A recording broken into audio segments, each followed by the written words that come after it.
Hello and welcome to the DM's Book Club, a weekly book club podcast where we talk about some Dungeons and Dragons and discuss how we might include them in our role-playing campaigns. Again, some lovely puppet theatre on the other side of the screen there from my co-host Hamilton, but my name is Fiona and we are the OG co-hosts. OG co-hosts. Yes. Yeah, there's been a lot of guests and different things going on recently I've been seeing. So we're the random set at the moment. We're the random set. Not at all. Not at all. How have you been, Hamilton? What's new with you since we last talked about Eberron? Today, my pledge box and pre-order store for Wraithborn is going live.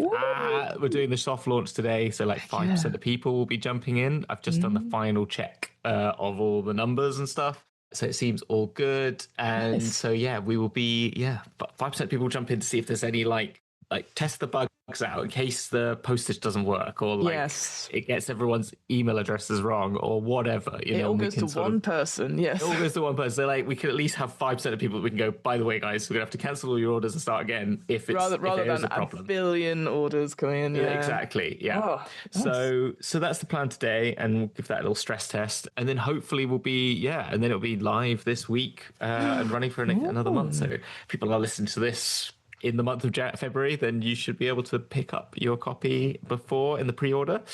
Exciting. It's very exciting. And other than that, that's about it, really. Life. Life is all the things that you like as a game designer and like a writer. You're like, gotta get all these little bits done. You are kind of like, I know obviously you've got help with some of the posting and stuff like that, but if you've had to do this all by yourself, it's kind of like intense. You forget that there's actually so much more to the whole process than you intended, and you become like an expert of way too many things that you didn't think you'd be an expert of. You're like, I've done the writing bit, but now I've got to deal with all this other stuff, like the printing and the delivery and postage. And postage is expensive. It's so expensive. I recently posted some little things back to the UK because I got some freebies, and I was like, I'll post it back. And I can't tell you the difference in posters from me sending it to somewhere else across the US and then sending it to the UK. I was like, oh boy. And it wasn't like a heavy thing or anything. It was like a softback book. The minute you go over like a letter, it just gets wildly expensive. I mean, I think small parcel is still sort of okay, but once you're over 100 grams, you're really in you're really in real trouble. You got the tariffs, and then tariffs on top and everything like that. But yeah, exactly. It's not fun. But then it's interesting because obviously I think is it Norway that stopped posting letters completely now. There's the whole country that just doesn't do letters. It's just parcels, so they don't deliver anything. Even now, if you want to send anything that's a good, you can't use letter anymore. You have to use small parcel for like international post or any sales of goods, unless it's within the UK. Which is really annoying because then, when you go to the drop-off box, so I do my Demon Slayers, I do those quite regularly on Etsy. Right. I chuck them in a very little envelope. They are technically the weight and size to fit in a letter, but I have to put them in a small parcel, which means when I click the drop-off box, it opens a huge thing. Because I'm like, this is so stupid because it can fit in the letter thing, and it used to always go in the little letter drop thing, but now I have to go and put it in the massive thing, and then it doesn't register you've put anything in. Because it's so light. So small. So what you have to do is you have to rest it holding diagonally upwards on the little ledge so that it reads with the laser something's in there. It's fucking stupid. That's anyway. So funny. Oh my god, I hadn't even considered that. I know. So I'm gonna have to buy rocks to just put in there with it now. It's kind of what I'm thinking. Buy rocks. Wow. Well, you know, pick up some rocks on the way. Yeah, so now with every copy of the Demon Slayer, you get, look at a special rock. Oh, no, well, the rock will cost weight, so they'll have to clean that out. I see. I'm not paying to post that. I'm just having to put it in there. You just got. Oh, I see. Right, I thought you were giving it in. Everyone gets a special rock. So just so the laser sees the rock, sort of thing. It's so stupid. And then you get banned from Royal Mail because you are vandalising rocks in there. Yeah, exactly. Oh, that's really funny. Well, I tell you what I was doing over this weekend. I rewatched the Blade Runners. Oh, good, yeah? Or not? Yeah, no, very good. You know what? I hadn't watched the 2049 one for a long time. Oh, yeah, okay. Oh, you had watched it at some point. Yeah, ages and ages ago. And I rewatched it. You know what? Pretty good. It's pretty good, right? Yeah. Yeah. Stunning in terms of... And before, and don't get me wrong, I still hold the opinion of no... God, it'd be great to have more, I don't know, clothed women in it, perhaps. But God, there's some really poignant, sad moments, like Ryan Gosling's character, Kay, and like his girlfriend, and how they can't be together necessarily. And it's just like, holy shit, this is really like intense. And then all the stuff at the the Wallace Corporation, just really interesting. And like, again, visually stunning, with like the almost like golden temple inside with the water reflections on the wall. So I fully enjoyed it. Again, making my notes and stuff like that, because I'm trying to be like, what's kind of the verbiage, the catchphrases or words that would be good for like later on when I did the actual play. But I was like really taken aback by how good it was, and how like it looks stunning. It's like what, 2017, so it's 8 years old, or more now. Sorry, 9 years old. So it's like, no way, I can't believe it's that old. No, sorry, I know. I just saw your face. I was like, oh yeah, no, it is. Is that it's long stunning. ago that came out? Stunning. Yeah, it is really stunning. It's such great. I really enjoy it. I think of all the legacy sequels, it's probably the best one. I think. I think so too. Yes. So I'm slowly. So I've done those two. I'm going to try and watch Blade Runner Black Lotus. Is the little anime series. I want to see what that one is. And then I didn't realize this year, 2026, there's going to be a Blade Runner 2099 coming out on Amazon. Did you know Really? this? Yeah. No. What, like a TV show? A TV show like that is a sequel to 2049, so 2099, and it's got Michelle Yeoh in it. Cool. Yeah, I mean, again, as you can tell, I've been doing a little bit of research, but it doesn't say when, and I'm like, well, I feel like I'm really up to date on my Blade Runner, so I'm ready for this series. So. Good. I watched them recently again, the original one, not the newer one, but yeah, they're so good. They're so really good. I'm so jealous you're getting to play some more games in that world. So I got to read because I realized I hadn't read or hadn't looked through the latest like supplement, which was Replicant Rebellion that came out. And the beta came out fairly recently, so I thought, I'll have another look through and see if there's anything of interest. Enough about sci-fi. Let's go steampunk, Hamilton. Let's go steampunk. Yeah, we're back, aren't we? We're back in the realms of Eberron. Yes. We last week looked at the character options, sort of the update to the Artificer, the new backgrounds, the new feats, bit of interest in the Dragonmark houses and how they've sort of adapted that. Yeah. Now we're moving into the sort of, actually, I think, the more like actually quite inciting and interesting sort of little tidbits that are chucked in to the second half of this book, or maybe even more than half, really, because I have it digitally. It felt like I was reading more, so I think it's more than half of the book. I guess it is. Is it more than half the book? I think physically. I mean, like as much as this, because this is quite a short book, is like 100 pages or so. So yeah, the rest of it feels newer. But again, the one thing I would say about Forge of the Artificer is that all of it is flavoursome, but it feels very efficient in terms of text count. Like, it's not like what we've been used to of the 260 page, whatever. So yeah, it's over, I think, 2/3 is this new content, she says, quote unquote, but like not necessarily new content. It's just like, here's this new idea. Why don't we put it in Eberron and see what happens? And like you said, so like the first two chapters are definitely like, again, I think they are aimed at the player, but like, hey, we've updated everything, go and look at this stuff. And then chapters 3 to 7 are like, hey, GM, your Eberron campaign, how about this? And again, it's definitely aimed, as all these new books are going to be at the 2024, like trying to get people over to doing it more and be like, all right, what's new in 2024 that we can adapt for the Eberron setting? And how can we like shape it up? And here they've got obviously the bastions, which I know we're going to talk about, and then 3 different ways to like be like, hey, those Eberron campaigns, instead of just city urban intrigue, where else could we go with it? And then finally we've got the elemental airships as well. Like, how would you run that? Which to me feels like, remember Saltmarsh? Remember the ship stuff in that? Well, it's kind of the same thing, but what about in the sky? I felt like it's very much Spelljammer vibes. Fair enough, because you've got the sort of helm element to it, which happens also in the bastions as well a bit. They're very Spelljammer, the pair of them.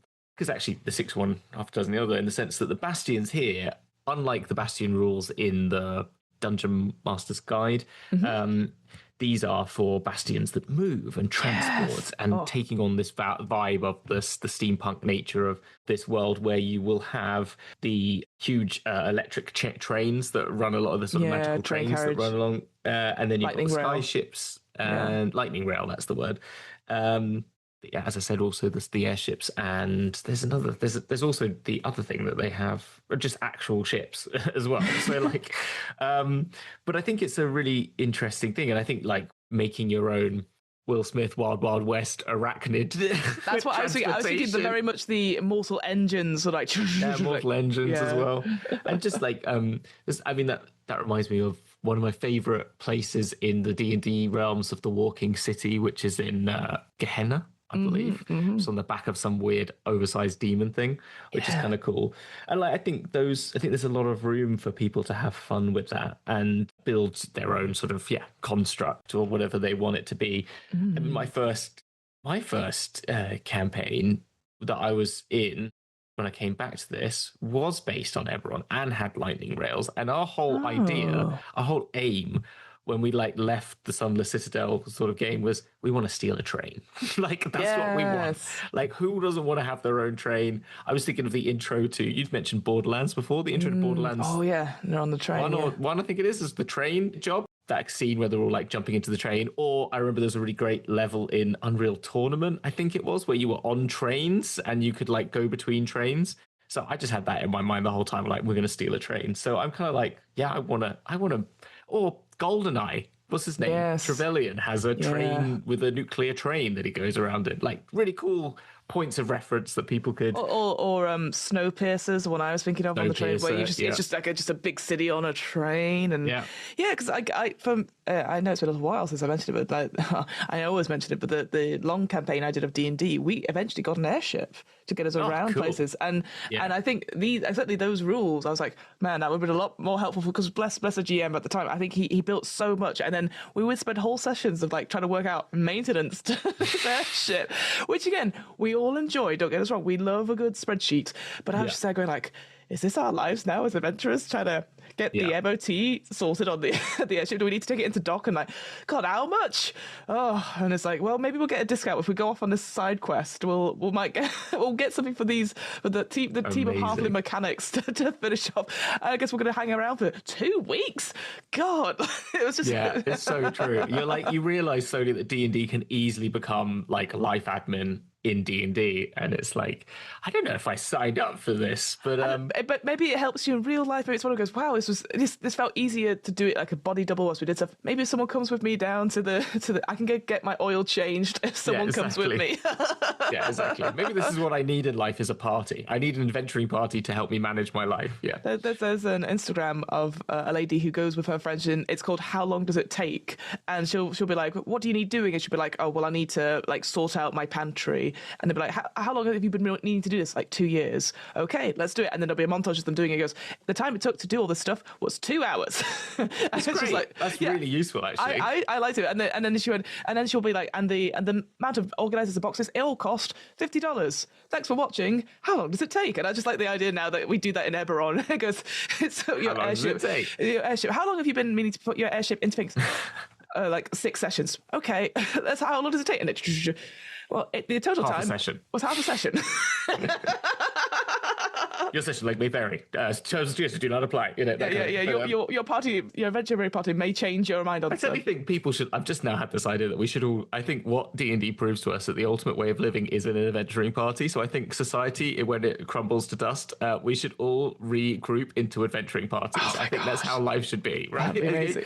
That's kind of the only way around this, I think, is we should all group up. We're going to become an adventuring party. Like, found family is the way forward. I'm with you. Well, even like going back to Bastions, it's like it talks about like obviously in the D&D handbook, it talks about like doing it separately, and then like, well, you can always join them together. And here it's like you are kind of joined together, like if you're using, like you said, the lightning rail or the airship. So, but I like the idea. Then it's like, well, you do get those tensions. Like, what if again in your design, it's like, well, there's only one bathroom, and of course there's a queue for it or something like that. No, I think the thing is, what's great is the sort of like, you just hear the I'm off, change the, you just can like decouple, you can literally decouple using the term, and then you can just like start your own train. That's it. You just need your own engine. That's quite funny. I was just imagining an airship that's something like that's broken half. You're like, oh no! No, exactly. Yeah. You took the canteen. Exactly. Well, you could decouple the bits you like, I guess. Interestingly, though, that not all of the ones it suggests are, I would say, mobile ones. It talks about like these idea of forges. So you've got like a construct forge, an artificer's Artificer's Forge, an outpost for one of the Dragonmart houses if you're part of it. Well, these are little facilities you have within your output, within your bastion. So, oh, I see. I was like, I thought it was like you could have them so as it's like these are rooms you attach to your thing, but you can only have them at level different levels when you level up. And so the special facilities it gives you that are Eberron focused are the weirdly not in alphabetical order, but in level order from the list. That's so annoying. It's so annoying.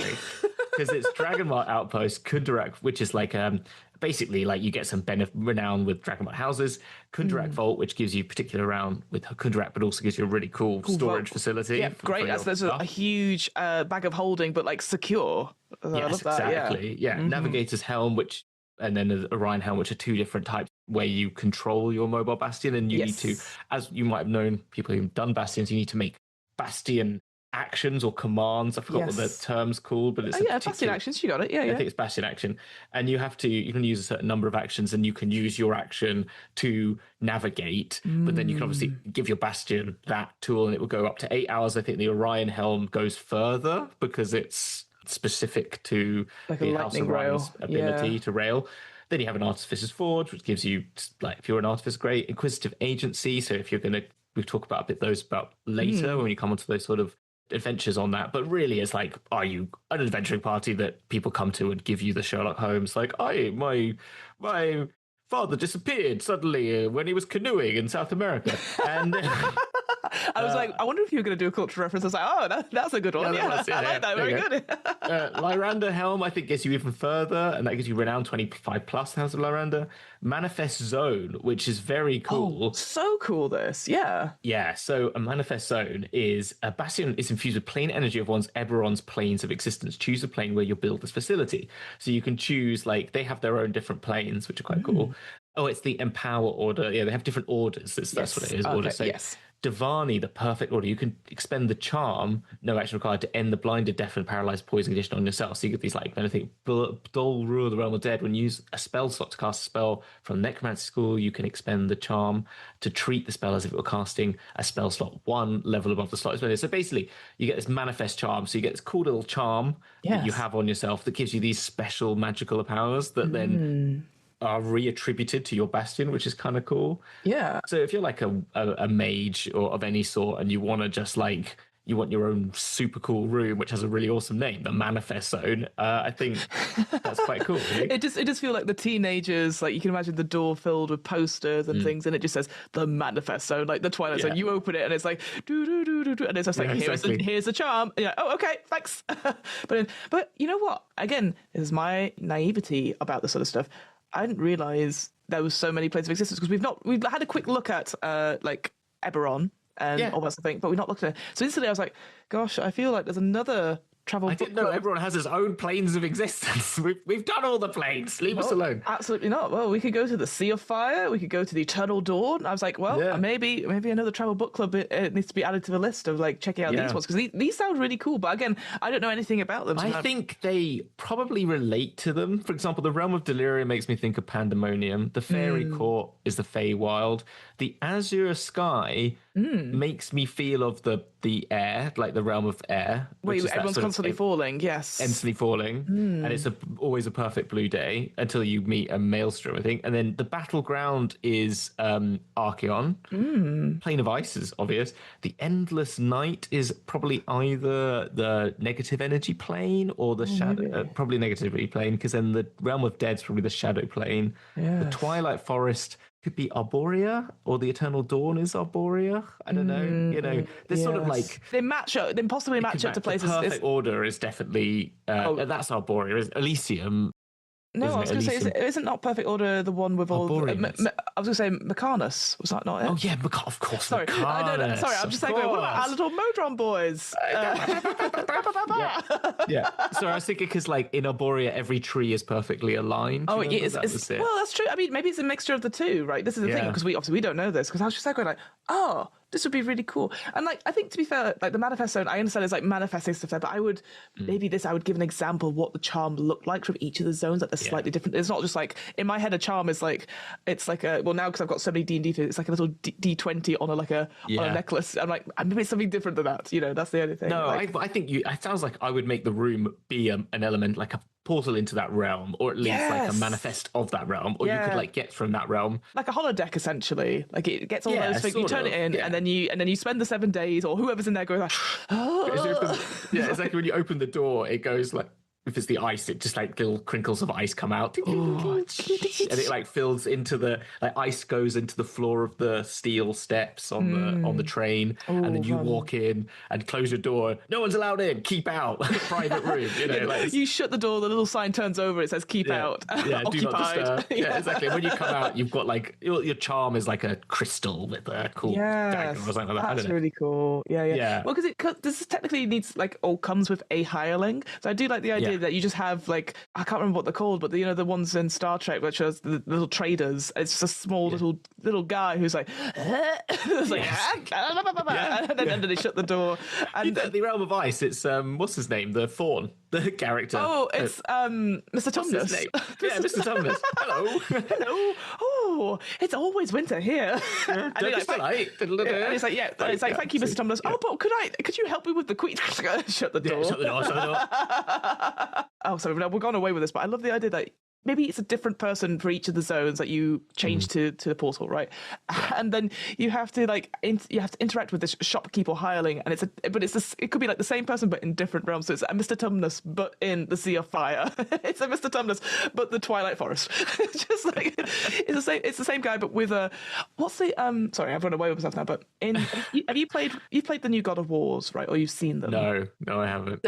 So the way they do shops, right, is that they have two dwarven brothers who just happen to they move through space and time by shrinking it. And so Fjalar and Galar? I think so, yeah. I just know them from Norse mythology, but that was all. What happens is when you go to different places, the guy will turn up and like, there you are. And he goes, well, how did you get here so fast? He goes, well, I squeezed time. So I like the idea that you know what, let's go to the Endless Night, and you switch the dial, and then you get there and it's the same Mr. Tumnus. Like, how did you get here so fast? He goes, actually, I've got it. It's Baldric from Blackadder, and it's just Baldric in different. It's basically Blackadder in the sense that it is just the same cast, but it's just they change into a different outfit. So you go, and it's like Baldric in the Sea of Realm of Fire. My lord, I have a cunning plan.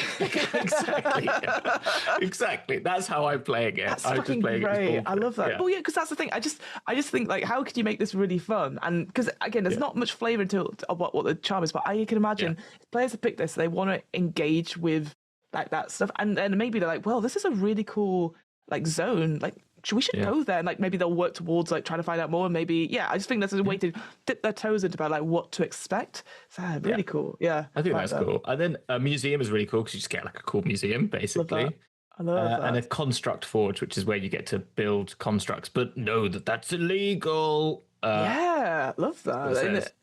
For certain ones, the Warforged Titan. Is illegal under the terms of the Treaty of Thronehold, which ended the last war. Violating that treaty, risk reigniting open war. You're like, okay. Here's the thing that made me laugh though, right? Because obviously it talks about like, here's how you're creating these creatures or building them as defenders. It's like, okay, cool. You got animated armor, animated broom, all that sort of thing. Although, the broom takes 7 days, flies off, blah, blah, blah. And then it goes all the way to Warforged Titan, which in my head must be massive, right? There's no way you're going to go 250 days, 200,000 gold pieces. Surely someone's going to be like, let's tell you that, hang on. We're doing what's going on in there? And you're like, nothing? Yeah, wait, I've got something. I want to put something in the queue, right? The only biggest thing you do is 63 days. Oh yeah, I just started the next one. I've got 6 on the go. We've got so many orders. Just like we're just chugging them through. A big queue. Why is this room the size of the NASA space station thing? The tower. That biggest building in the world.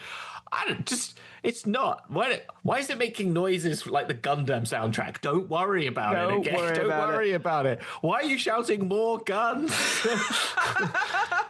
But it's so funny because I'm just thinking, like, surely someone will know. It's unless you're like, I don't know, in the airship flying around and suddenly you're dipping lower and lower. Yeah. You need to go into international waters for 250 days. Don't ask questions. Say goodbye to your loved one. We're going into Siri, into the mist for 250 days. You keep watch. I'm building something cool, all right? Yeah, and if anyone's got a disagreement, they can get off.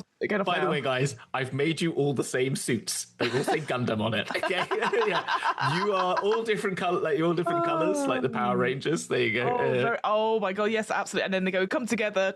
Yeah, and then they're like, we are Warforged Titan. They're like, well, that's illegal. Dreams, remember? It's illegal. but it's cool. It's so cool. Yeah, that did make me laugh quite a bit. And obviously that's a level 17 Bastion facility as well. So it's not like you're going to get that like lower down, like someone at level 5 is going to go, I'm going to spend all campaign making a Warforged Titan. That is when you pull out your scientists didn't spend enough time. They'd ask themselves the question, if scientists were so busy realizing what they could do without answering the question if they should do it. So exactly. It's like complete that moment, isn't it? It's like, yeah, well, I can, so I shall. I think what's interesting for this, right? Because one of the big things in D&D, right, is one of the big sort of like story hooks or story elements you could put in is that you have a rival. And certainly in one of the things later on, it talks about having rivals in Dragmar houses, maybe rivals in more grave expeditions or at the university. I like the idea that, your players get to make their little mobile Bastion house suite, and then you go, cool, what are the rivals doing? And that's why you're going like, yes, they are building. What comes to mind, though, is like there's the monstrous sort of country, and I imagine there could be like an evil person tries to build like an ultimate monstrous creature, like kaiju, basically, summoning them from the depths, or just summoning huge demons. And you're like, you know what we need, guys? We need a Warforged Titan. And then it's just like kaiju versus mechs. Done. That's your end game. And remind me, is that the dream? No, that's not the Dreaming Dark. What was the name of that country? Because that's is it Dask? Oh. No, it's where I'm gonna. Yes, it's it. They mention it in the next chapter in the Sharn Inquisitives. Yeah, Dask is a really interesting place because we looked at this when we did the Eberron stuff. We did that sort of like very mini travel book club, and yet the whole of Corvair is so interesting. Like the whole continent is just stuff to go into. So I do like the idea that with these bastions, and like you said, like with the, again, these two books you should read them together essentially. I like the idea. It's like, you start in, Sharn or whatever, and then here with the next 3 sort of ways to like do an Eberron campaign, you move from the city of Sharn to all the way out. And I was really excited to see this, and it made me feel like, like it just opens it up. Like, you start off with your low level, like, we're in the city of Sharn where everyone is, and then you step out, and it's such a different country. It's a different world. Yeah, and also, sorry, just to say as well, in the Planescape adventure, Wheel of Fortune, Turn of Fortune's Wheel. You have a bastion in that, don't you? That walks about. Yeah, that's what I thought so as well. And that one, I feel like that was almost like it was just a tower that walks like on the ground. But obviously you can do different like air, land. But I was like, maybe in future, there's not. I guess there is. Just in Eberron, there's like the sea as well, and obviously I know that I've said before they've got sea stuff as well. But there's just so much here that makes me excited to be like, okay, we go to our bastion where we're traveling with it. So it's not meanwhile at the bastion and what's happening there. You're actually engaging with it a little bit more. Yes, so quite like 100%. as you're on your journeys and then you're using it to rest and stuff. So I think it's much better than like, we're going home to do some like downtime. It's like we're traveling and it's a moving and it keeps that pace going, which is kind of cool. Instead of like, we got to go home before we can travel. I totally agree. Yeah, and it feels right for the setting. It actually feels, it maybe sounds really pretentious in a way, but it feels like very modern in that sense. Because when we can still we're still doing this podcast, even though we're both at our homes separately, but also, if I was traveling, like I could do in the UK, we could do, it's just like we can still do our work still, but we still have a place to call home. So it always feels, I just really like it. Just, sorry, that's a very pretentious thing to say, I guess, but I was just like, no, I think it's true. You know what? You're right, because people get hung up on the idea, go, well, shit, we need to go fight the big boss battle and we're running out of time, but we kind of need to go home and sort out the admin. It's like, what if home's with you? Exactly. Makes sense. I think it makes a lot more sense. This leads in very nicely into the next chapter, which is all about these particular types of venturing that you could take in this game. However, I do feel the first two do focus quite heavily on the urban nature of things. They obviously can lead you externally. So there's 3 different types of adventuring ideas it gives you, which are the Sharn Inquisitives, the Dragon-marked Intrigue, and let me remember the third one, which is called Moorgrave Expeditions. Moorgrave Expeditions, which are definitely much more out and about in town. Overall, thought these were really cool additions. I did feel like a little bit like there was a lot of stuff that I felt I would rather there was different stuff. Does that make sense? In that there was a lot of information, like So the Shan Inquisitives focuses on inquisitive characters. The idea, it's very nice at the top. It says like adventure genre and pop culture examples. So love film this. noir, Yeah. Sam Spade, Dick Tracy, that kind of idea. It's very much neo-noir as well, like in the sense of like a little bit like Blade Runner you could mention we were talking about. Yeah. And so this idea of like you are a group of detectives or a detective agency or some form of like, you could be like independents, you could be part of the government, you could be part of a Dragon Mark house, you could be part of there's the spy network. I forgot the name off the top of my head, but I think there's a T, that how Dragon Mark house particularly. Yeah, and you are investigating mysteries or missing persons or criminal gangs. Yeah. And it gives you this really nice like idea of what that means. So here's some different ideas of different agencies where you might put your agency. Here's all the different areas of Shan. So like it goes in quite deep into the city of Shan, which is the main city of towers, and all the different regions and how that might produce different stories, which I think are really cool. Really cool, yeah. But then I felt like it gives you a couple of clans. So it gives you the Boromir clan, Dask, and the Dreaming Dark, which are these three overarching baddies that could be the focus of your campaign. It gives you some particular stat blocks, gives you some background to what their ideals are, what they're trying to achieve is, and then gives you some like an example of how you build that campaign up. I felt personally that I didn't quite gel with these elements of it. I didn't think that any three of them were particularly like groundbreaking in terms of what their ideas were, or were particularly like, I don't know. I think apart from maybe the Dreaming Dark is probably the best of the lot, where it feels the most Eberron-y. Does that make sense? Yes, I agree with that. Because I think the Boromir clan is basically, they're just shady illegal clan. They are your typical thieves guild, and they've been like that through and through, even with the previous Eberron stuff, for sure. Yeah, exactly. The Dask then is like bad guys. Do you know what I mean? Bad guys, but they're also, some of them are monstrous. So it's like, oh, they maybe are going to be monstrous throughout. Yeah, and then there's a hag that's at the top of them, which kind of gives them this sort of like more, but it feels a little bit, I don't know. It feels a little bit dated in the sense of like... It does feel dated, but also I feel like... Because it says in the goals of Dask, because this is the thing, because I was like, oh, cool, a hag at the top, that's really interesting. But then it says, like, regardless of what the Dask's larger purpose is, you don't know what it is. It's all sort of like... And I was like...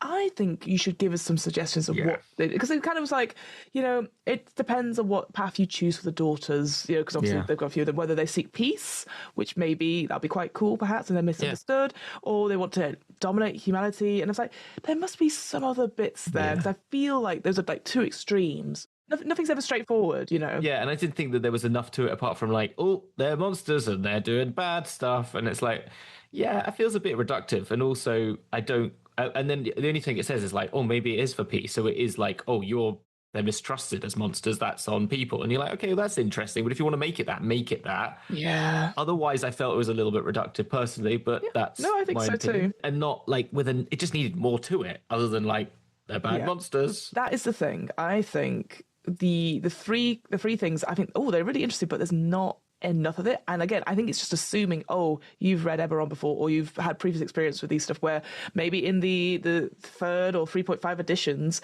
they had like obviously a lot of source books on it, because that was the thing, because I thought the Dreaming Dark was the most interesting because it talks about how they've got agents in certain Dragonmark houses, like House Denith, has all been taken over. I'm like, holy shit, that's incredible. And so you could be playing the Dragonmark houses thing, but actually it is more like this inquisitive stuff that there's something's not right with this house, and that stuff I really enjoy. Like it's almost like there's a deeper thing to it here. I thought that was really cool. The Dreaming Dark was the best one. Yeah, you're right. It blurred the lines of like political intrigue and inquisitive, but I feel like, how often does film noir not include some sort of like general? I mean, okay, there is a lot of noir where it's just a simple like murder investigation, but then how often do gangs overlap with political intrigue? Do you know what I mean? There's always some sort of like take back for the dodgy politician, or within the city guard or something like that. So they all overlap a little bit. But I felt the Dreaming Dark, was definitely just like the more, because just to say they've got these psionic abilities, and they sort of they're indoctrinating people under this inspired dominator Chirashana, and cool. they're trying to see themselves superior, and it's kind of like a really cool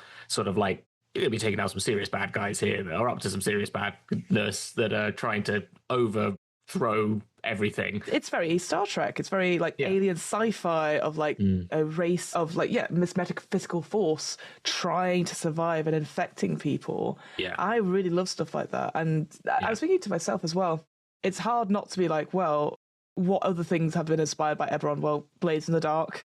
Obviously, I was like to myself, well, you could just get some of the factions from Blades in the Dark and put them in here and just update them a little bit. 100%. Because then you have a huge like library or database of all these different factions that people could do. I would run maybe Eberron like a Blades in the Dark game because here you only got 3 factions, but like if you piss off one of them, how likely are you going to piss off the other 2? Probably not. But if you've got a Blades in the Dark where obviously you got 20 of them, you say help one of them or 2 of them are going to be like, oh, fuck you, and then that will come out later. And I just think it'd be really interesting to see that. So I definitely look and see about mapping certain factions and bring them over. And like I could like, and also some of the inventions they have in the Blades in the Dark. So they've got like a lightning boots, and so I can even imagine someone stealing a pair of lightning boots from the Mulgrave expeditions, and then they're just trying to escape over the things, and you try to follow them on bridges, and then they just leap off and then start like pumping their way, and you're like, damn it. So I think that's really cool. And I feel like what it felt like to me, and I say this from all of them, is that it would have been nice to have a book dedicated to this. Do you know what I mean? And to each of these ones, because we've come to this a lot of the time that like the 3 key like types of play, and I'm not going to say this is the only one, but I think like there's 3 key ones, which is like the urban inquisitive thing is a really like classic trope that D&D kind of falls into quite regularly. Political intrigue is a classic one in D&D. A lot of people play in those sorts of games. And then the third one is like tomb raiding, adventuring out in the wilds. Really great. I think there's other ones which kind of play along with that, but like plane hopping is kind of fun, like Feywild adventures, going to random different sort of like Star Trek-y sort of alien exploration-y kind of things, I think is also in there. I feel that D&D would be really well served if they said, like, we're going to expand on this idea and say, like, here's a book that's 200 pages on how you run the Inquisitive Agency, how you build your agency. Like, let's really build that. Go like, properly your domain, in depth for it, Go real in depth to it. And then have a level 3 to 10 adventure for the other half of it. So one half of it is like 150 pages on, like, this is how you run these games, and here is 100 pages of a level 3 to 10 adventure or series of adventures that you could pepper in to your campaigns. Because I will say, the adventures in these, it's just like, so the enemy of my enemy for this one, rubbish. It's crap. I was just like, wait, so you just go and talk to several people and then you work out one thing and that's kind of it? And I was like, it's not really. I was like, that's rubbish. When one of the encounters is no great mystery, you're not, like, I'm sorry, like that's kind of ruins the whole point of the thing. Yeah. I think though the enemy of my enemy did not. I did not. But it just felt like this. It felt such a weak demonstration of what they do. I honestly think like if they couldn't think of a decent like 3-part adventure, you just do plot hooks. And that's it. Like, which they kind of did earlier when they talked about the individual clans, and they said, well, this is the plot hooks you might put in at levels 1, level 5, level 10, and level 15. Yeah, perfect. And that's fine. And or even you just do like a random table of like, how many people, where, or maybe you roll which part of Sharn you're in. So it's going to be upper middle level, who's the contact, what the issue is, and you just do a combination of roles to get like a randomly generated like plot hook, but then you fill in the details from there because you've got all the stuff. But I was like the enemy of my enemy. I was like, okay, that was such a damp squib at the end of that chapter. I was a bit gutted by it, I'll be honest. Especially just because, like, one thing we really loved about the Eberron stuff, I think it started very well with the idea of the newspaper saying, like, you read it out, like, will the Sharn Watch investigate the vicious assault not only on our city, but on the great Dragonmark houses themselves? Like, I can imagine reading that out to players as they, like, their old-timey, like, spinning newspaper or old, like, radio talking about this thing that happened. I'm like, that's really cool. Interesting. The best part about it. I agree. No, I agree. You're right. It was a really bad end to what was an okay chapter. Yeah. I had more in my head just by reading the title than I did for what came on the page, which is fine. The next one is the Dragonmark Intrigue, which I think is better. I think it's a lot better. I mean, and also I do think it benefits from the fact that a lot of the stuff has been done in the original Eberron, Rising of the Last War. Because, if you've read that, then all the stuff for all the Dragonmark houses builds upon it. Yeah. So I agree. Yeah, I think it was better. It felt better, but I think because all the work had already been laid out in the previous book. I think you're right. And it felt like it was maybe a bit rushed, the last one, potentially. I don't know. And I think, and also like the renown system is something that you will come across in all the other things we've seen before. And it's quite nice. And you get benefits like they cast spells for you at higher levels for free or for a price. And you get a stipend as well. I know. I was like, oh. And it's quite nice. And those things also relate to getting things in your renowned, can relate to what we mentioned earlier in your Bastion. Mm-hmm. I thought the party makeup was quite fun, like ideas, things that I hadn't quite thought of. Because I was thinking when I was coming into this, political intrigue means you're going to basically be spies. But when it was like, well, you could be bodyguards, you could be bounty hunters, Dragonstar prospectors, like a mining expedition, lawkeepers, which sort of was more like what I thought of maybe, but then medical extraction team, researchers, and strike force as well. And I thought, these are actually slightly interesting plays on like how you might fit into that political intrigue, because actually there is much more in the Dragonmark houses of individual rivalries that are kind of open rivalries, whilst most political intrigues I find in games are like, subtle hints here and there. Who are the different, you're trying to figure out who they are, who are the different factions, let alone already knowing who they are. So when you come into it with this known thing, the idea that you might be researchers could be kind of an interesting play. For example, if you're like House Orion, that you're going to go look at the sort of new, you're maybe like commercial spies, what they're called I don't know. Executive spies. No, they're called something else, like espionage. When it's called like commercial espionage or whatever it's called, you know what I mean? Copyright espionage. When you go and work for other factions. I know that's a term. So it's got a name. It's called something like, I think it's called commercial espionage, where, for example, say I own Dyson and I go and get I fire two of my head engineers and they go and work for Apple. And then 6 years later, they get leave and come back and tell me all the stuff that Apple's working on. That kind of idea of being researchers could be that. Fun. Do you know what I mean? And made me think of a lot of what that kind of thing happened a lot in one of our favorites that we keep going back to, that I forgot the name because I'm talking about too many things. The other books, the other plane, the other realm that we like, which has got the different factions, and you could be a lawyer. No, it's at the top of, no, I can't see, I've not got my glasses on. I can't see it over there. I don't have it as a book. No, hang on. Hang on. No, I've got it here somewhere. No, I know. Begins with an R, does it? Ravnica. I was just desperate looking at D Beyond, just trying to find it. Yes, Ravnica. I could see the cover art with the lady holding the electric. Yeah, the darkness. Yes, I was just so good at it. Exactly. She said the other book we like, and I'm like, trying to work out what it is. Yeah, but and just going to that table. Not only does it give you a suggestion of like the makeup of houses, but also the makeup of like the classes involved as well. Yeah, and I was like, you know what? I actually really like that. Like, I know some people will be like, well, I want to do this, I want to do that. But actually, if you're like, hey, here's my pitch for you guys as the campaign of what we're doing.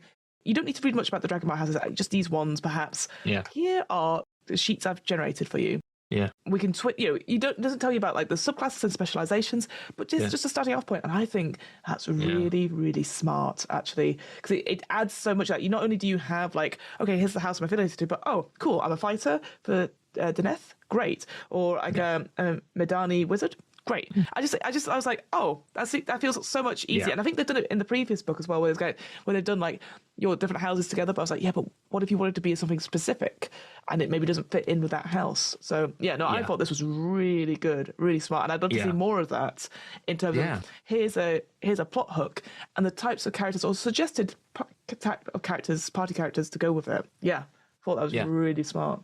It gives you then sort of three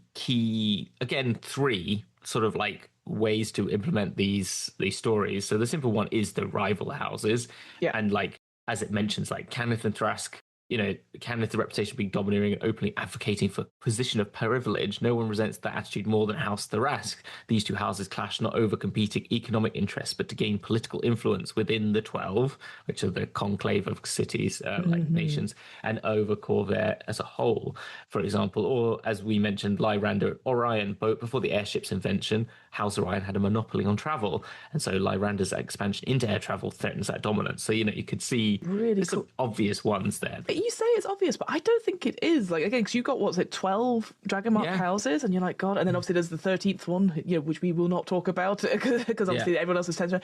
I think this is great. It's exactly what I need. And I know, again, back in the other Eberron book, is like, okay, this is House Canath. Here's all the other things within that bio. So it's like, okay, here's stuff to start off with that you would know generally, possibly as a citizen of Sharn. And then, oh, you are a member of Madani. Here's all the stuff you would know or you would feel like. And I just think it's just such an easy way to piece out information easily. So I thought this was really good as well. Exactly. And and like when they talk about internal tensions, the one in Cannith about the fact that they all perish when Ciri perished. So like there's 3 barons and you can pick sides. And I think that's interesting. And that could lead you into Ciri maybe, or to find out some things, or maybe one of them's a false pretender or is a changeling that's not actually the real baron, for example. There's lots of obvious things that can happen.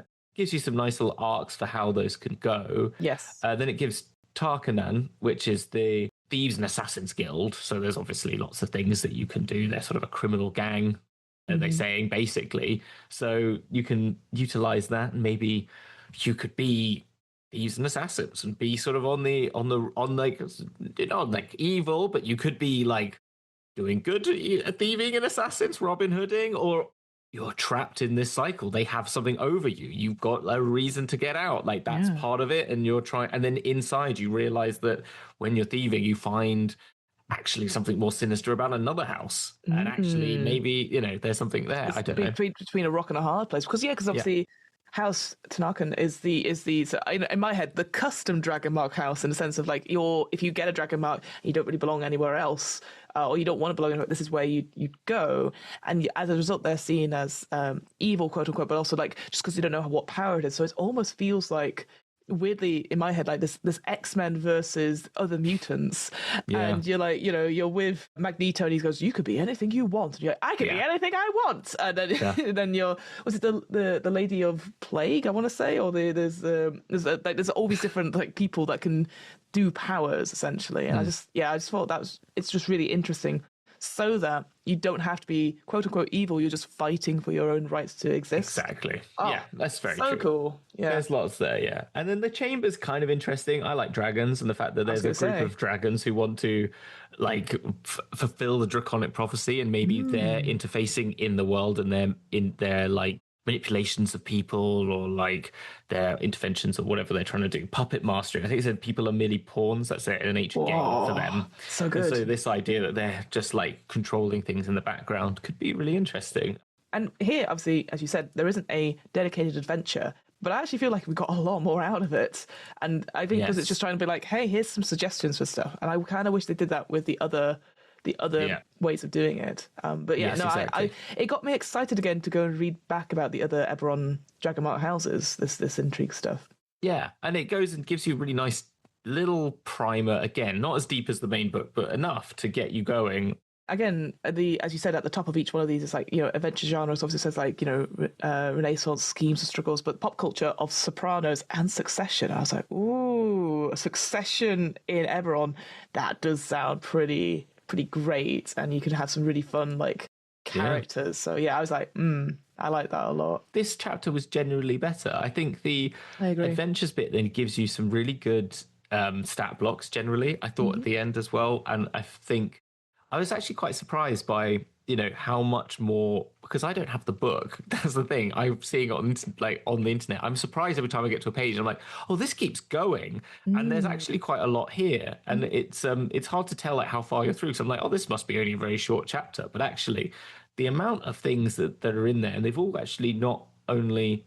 I mean, a lot of them are, at the end of the day, like D&D stat blocks, which have got like a couple of them have got a sword, and they might have one particular thing that's like special to them, like Shadow Marked agent has a shadow cloak, right? So you're not talking about level CR20 sort of no. Like things. But there's a lot of like slightly individual ones, like the Vidalis Air gets that lunar wisp, which is a radiant damaged like attack, which is kind of cool. It's nice to have each Dragonmark house have a specific stat block of something that's not just a guard, a wizard of some sort.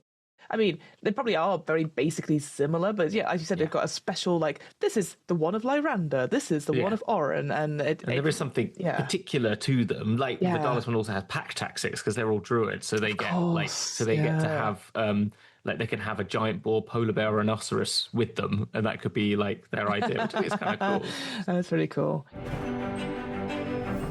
And then the final one out of the 3 sort of suggested approaches for a campaign is the Moorgrave Expeditions, which is centered around a university. Now, I kind of forgot there was this university in Eberron. I don't know if we covered it that much, or maybe it's not mentioned that much in the last war. I can't remember. I don't think it was, because I was like, this is when the art started to go like wild, and I was like, yes. I'm here now. Like, I don't know what it was, but like, I was already there a little bit. But then when it was like this picture of Moorgrave University, of this towering spire with all these different little things coming off, I was like, oh yeah, this is cool. This is so Final Fantasy. I'm so in. Yes. You know what I mean? It looks like a backdrop to a Final Fantasy from the 90s, like as in you would just like, that would be the static and your character would move around this static image. You go into something and you would disappear, and then you'd appear somewhere else. And appear somewhere else, exactly. It was like that. Yeah. Well, and because it's so beautiful. And I know we've had previously, again, thinking about Magic the Gathering, we had Strixhaven, which Strixhaven's coming back in Magic the Gathering. We've got a couple of Magic sets coming out.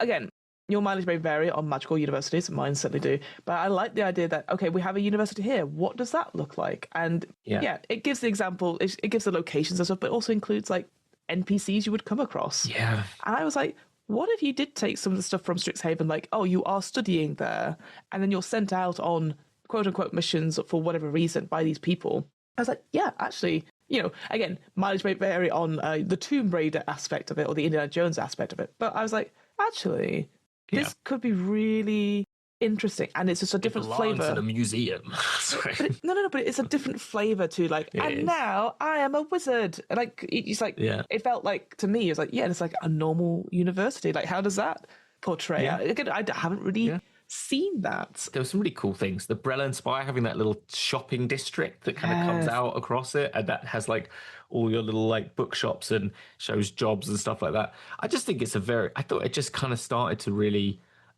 build itself into like more of a reality of a world now. It like, feels real, doesn't it? It feels like rather than this, the dream of this thing. I was like, and there's a lot of NPCs. Oh, so many NPCs in this which one. I think all helps actually, because it's not come up enough, I don't think, in this, in terms of like, here's the people, here's their background. What I mean, there was loads of stat blocks before, but there wasn't really, there was like the one person head of the clans, but now it's like, here is a person for nearly every space that deals with something particular. Yeah, so, we tie them in so that you always have something here. Which I think is really good, and it gives you a lot to like work off on what you might be interested in. And then it puts you into this idea of like dangerous destinations for you to go on. And this whole idea of the Age of Demons, which I'd never heard of, or if we did, I completely forgot about it. I think I remember Kabara being the demon waste. I think that's where you find dinosaurs, like people riding dinosaurs. I seem to remember that, yeah. It's been so long since we looked at it. Yeah. The Lords of Dust sound cool, and like... I was ready. I was sat for that. I think I was like, wow, this could be... Yeah, this is, again, it's that sort of thing where, okay, we're at Eberron, but we're university professors and assistants, and then we've uncovered something like, we mucked up big time. How do we fix this? Again, very Indiana Jones, like, no, you don't understand the power, as you're being pulled out of the room.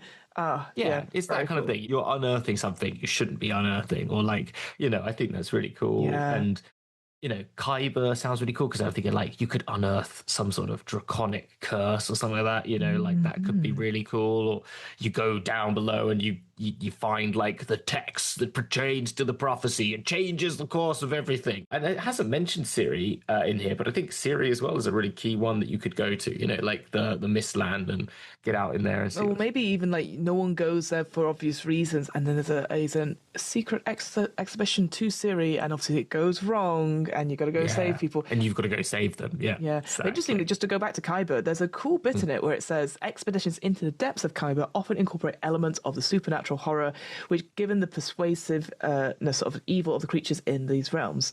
It says these adventures could also cross its streams into alien weirdness. Characters could venture into demiplanes resembling Wonderland, Oz, or post-apocalyptic wasteland. So, of course, you could just do your own version of Alice in Wonderland or Wizard of Oz.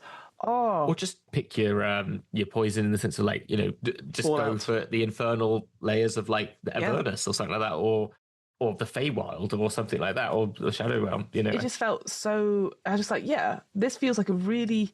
I guess the way I'm thinking about it, it feels like a very easy narrative. It's like, it's rather than like the GM is bored now, wants to go to the Feywild. It's like, well, there's an adventure you could take, and then you do that for a couple of sessions, and then you come back. Rather than we're constantly in the city trying to find things. It's like, if you're here, we can go anywhere, and it's just like not flavor of the month, but it's an easier narrative rather than like, you know, jumping from like adventure to venture. Like you just have that cool, smooth transition period. And I think you give people like the university has a train. You know what I mean? Like you get the use of the university train, then you get your own train. Do you know what I mean? Like I think that could be kind of, or the you department's train. Yeah, exactly. You know, or Skyship even. Like you can get to like there's ways to get you around, which is kind of cool, and then you can have your own bastion and stuff like that. But I think it's a really cool way of doing it. I think so.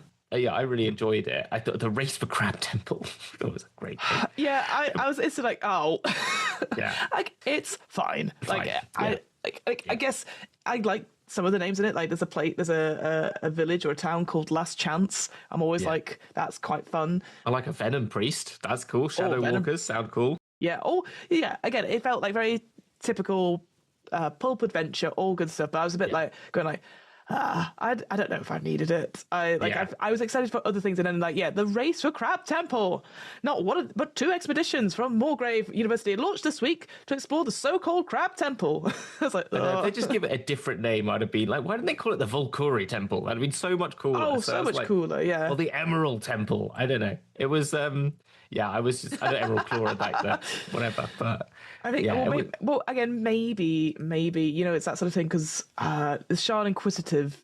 No, I can't remember what these newspapers are called because they're all different ones. Because we talked about it before, but they all have different voices. Maybe this is the Daily Mail version of it, so that's why it goes the race for Crab Temple. It's because that's their they don't know how to spell Corvair or whatever. Also known as because it's got a big crab on the front. 100%. All three of them, I think there are easy ways to it, but I agree. I think the last two are the ones that excite me more, and I got excited to read them. And then the Inquisitives, I think it was like, if you can't think of anything, start out like that, and maybe you get taken into something else. You know, I brought more to the table for the Inquisitives, and I don't think they added anything. Whilst the other ones, I was like, oh yeah. Okay, this is cool. Yes. Yeah, and I thought there was a lot given to me in the other two that I was like, I was taking from. Whilst the other one, I was like, I'm going to have to put a lot of more effort into this than you're giving me back. Whilst I think these ones gave a lot more for their money, if that makes sense. Agreed. I thought the airships were cool. Yes. I really liked them. I think if you like what happened in Spelljammer, you'll like what happens in here. Mm-hmm. If you have a helm, someone has to use the helm. It says you requires a Mark of the Storm, but it does state you can use it if you don't have the abilities of this dragon mark, but it's basically impossible. Yeah, exactly. So, but all of it I think was really, really good. Yeah. My favourite bit in the elemental stuff was this idea, obviously, of the engine having an elemental. Yes. And like what to do, like because there's certain, again, you'll have to remind me of stuff, but like you could like dampen the engine, so all the stuff you could run silent for a little bit, but also you could release the elemental and like try and do stuff with it. And I just thought that sounds dangerous, but also something like, again, if you're fighting in the sky with it, again, speaking Star Trek style, you're like releasing stuff at the last minute could, it's all or nothing. It's like the warp core, eject it, boop boop, and see what happens there. I just thought, really interesting, really fun. Yeah, no, I think that was cool, and I think gives you stuff.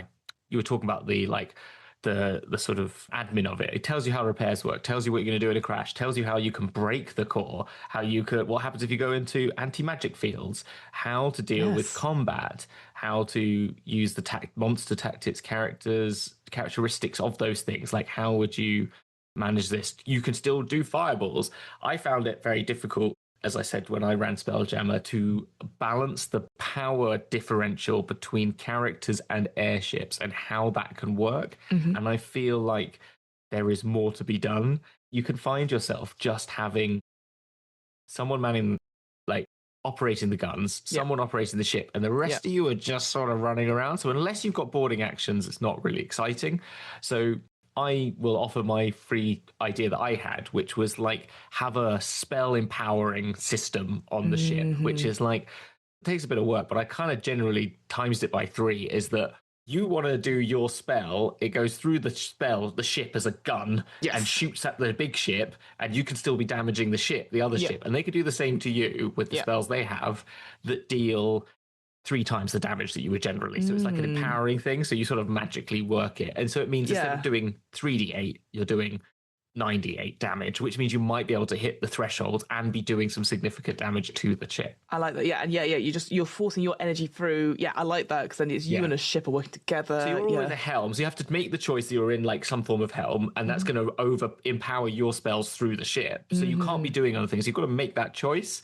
But it kind of gives you that opportunity that if it's like just ship to ship combat, you all can be doing something fun. I like that. I think so it feels like you're not like, you can do stuff that you can fight borders at the top, but you can be actually shooting your spell. I think that's a really good idea, because then it makes you feel like you've done something. Like, stop. I can imagine that Black Pearl, like, stop blowing holes in my ship, and you're like desperately repairing as well. Like you could use your healing spell or mending spell. 100%. That's the same thing. So I think it gives that. all the other classes, because if you were a fighter, then you'll probably just be shooting the guns, right? That are there. No problem. But if you're a mage, you kind of want to be doing your thing. So I don't know. It kind of felt right. Yeah. Absolutely. And also, like, I felt like you could mass heal then as well. For like, you'd up your healing ability. So if you heal people as well on the ship, so absolutely, you can use to get the elemental, like sort of also like a rain-esque type thing would be quite cool. like or an aura or something. Ooh, I think it could does needs a bit of work, but that's what we worked out when we did it. That totally makes sense. But like here, just to sort of sign us up, I think everything you need for airship, it does it nice and smoothly, and you got the 3 examples of the air cruiser. Nice pictures and really great pictures. So good art. I think that's something you said off recording,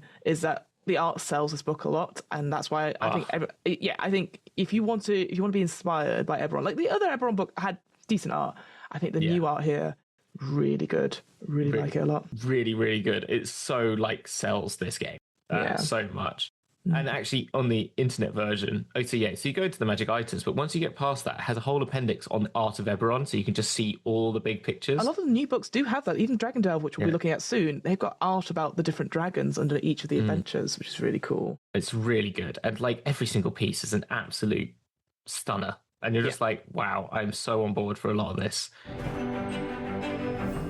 There you go. That is our quick trip to the force of the Artificer, and a bit quicker on this one than the last week's one. But I think overall there's some good stuff in here. So if you enjoyed us talking about Eberron previously, I think this is definitely worthwhile getting a look at. Certainly the last couple of chapters, and I mean, obviously you could take it into any steampunk setting, and obviously we talked about Blazing the Dark there as well. But just to round us off, Hamilton, where can we find you? What are you up to on the internet? And anything you'd like to plug?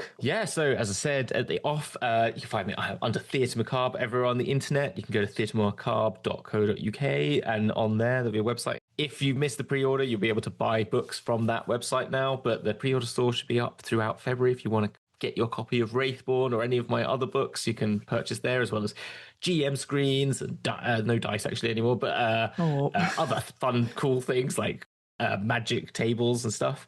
And and the setting book will be on there as well, which if you are just like you just want to play in your own worlds, there's a whole setting for you to take into the realm of the undead. So if you want there's 250 pages of places and realms and ideas.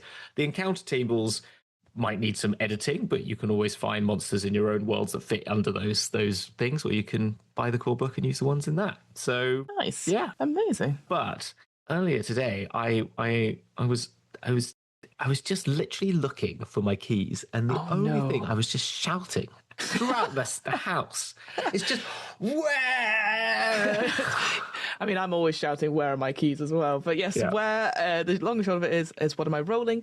You can find us everywhere you listen to podcasts, and we do different RPG systems and interviews with game designers. The Zone is now out, and next up is Kariko. So you didn't finish it, but it will be up. I keep saying that to myself, but yeah, come check us out. Different RPG systems, and yeah, I had a good time all round, and also all over the internet. So that's what am I rolling, and yeah, hopefully Too Long Didn't Read streams are coming back soon. Ooh, exciting. Yeah, it was because I spent the whole month of January doing my little character creation blog posts for this challenge.